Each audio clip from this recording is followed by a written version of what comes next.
Next one is a conveying device. First of all, let me explain to you what is the conveying device. Just for the one block diagram, I will show you over here. This is my plant. Here I have done the preparation. This is my last section known as the pug mill. And bottom is nothing. It is just stored over here. So like this one. So over here, I have, now this is my ground level. In such cases, I will drop this material to one particular device like this one, and all this material from the pug mill will be dropped over here. Because sometime under the pug mill there can be the storage, but over here no. In this case, we will drop this material into this device. This is known as a conveying device. This device is then used to transport the material to some other position. Like, I have this device, material is dropped over here.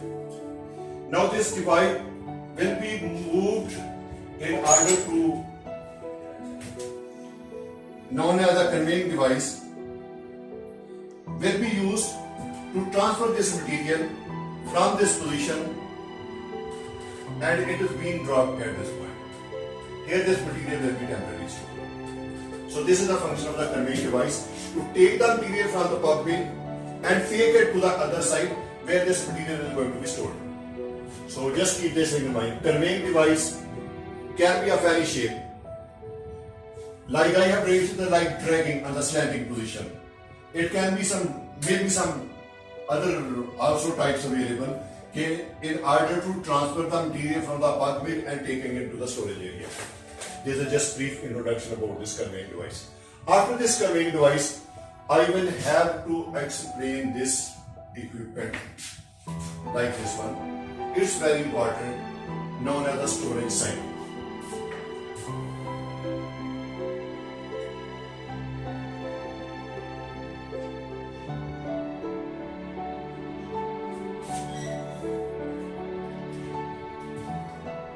Just keep one thing in mind.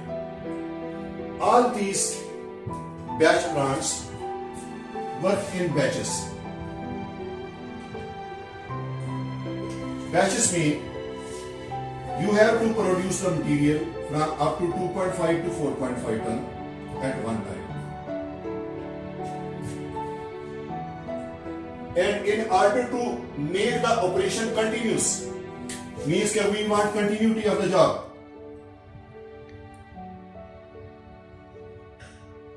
When we say that we need the continuity of the job, we will go on producing each batch of this material, and each batch of the material will then be temporarily stored at some certain place, and that certain place which is elevated above the ground, it's not on the ground, it is elevated above the ground, and this elevated above the ground over here, this is known as our storage silo.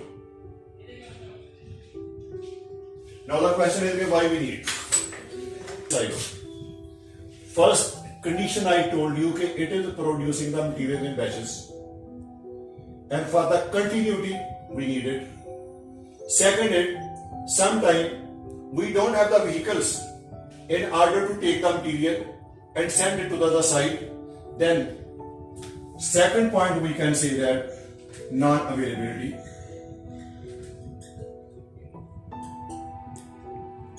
Non-availability of vehicle. What for? To transfer the material.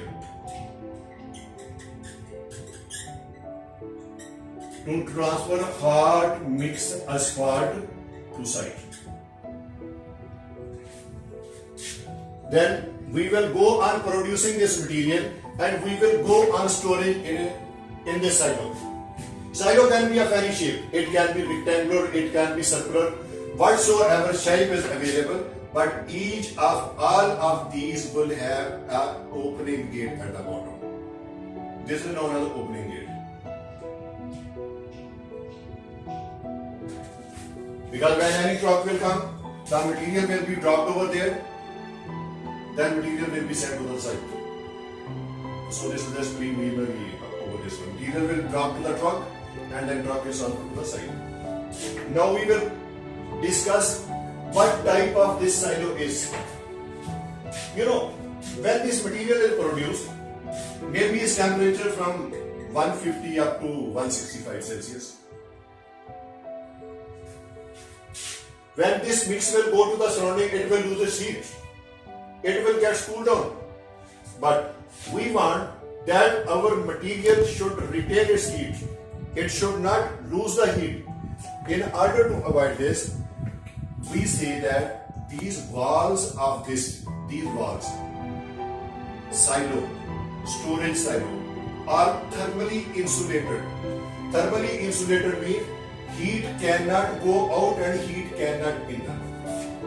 It is thermally insulated in order to retain the temperature of the mix which is stored over there. So, the third point, it is thermally insulated.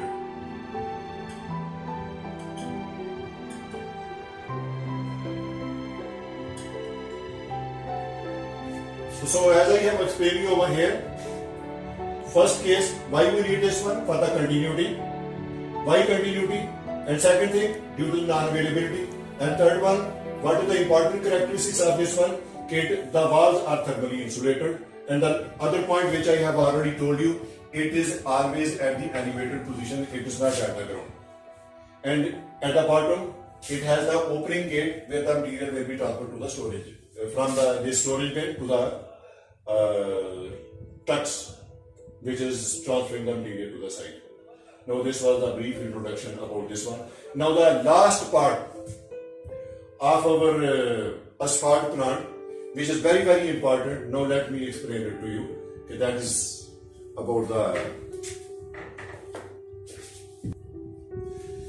this is the last part of our asphalt plant, known as the control room. It is just like I will tell you, it's just one room,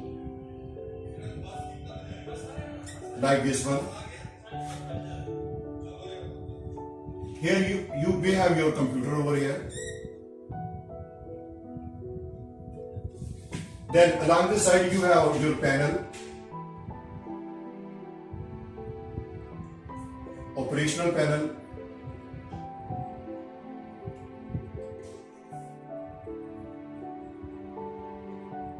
Operational panel means maybe some button over here, in order to control the feeding system, like you can say that to control feeding.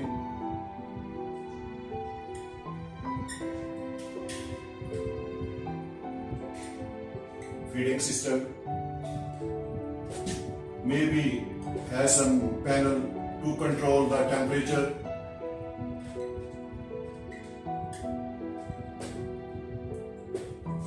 To control the mixing.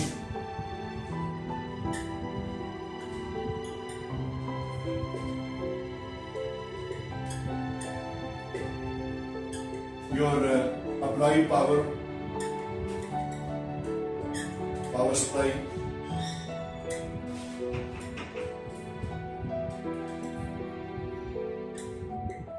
Then distribution of this material.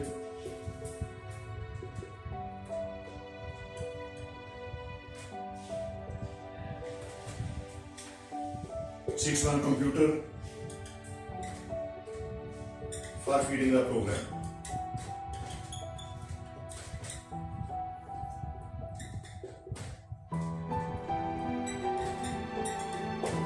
I have just listed briefly. So all other your electrical equipments are over here. All your electrical equipments can be over here. All your electrical equipments can be over here. And there will be one or two persons who are controlling.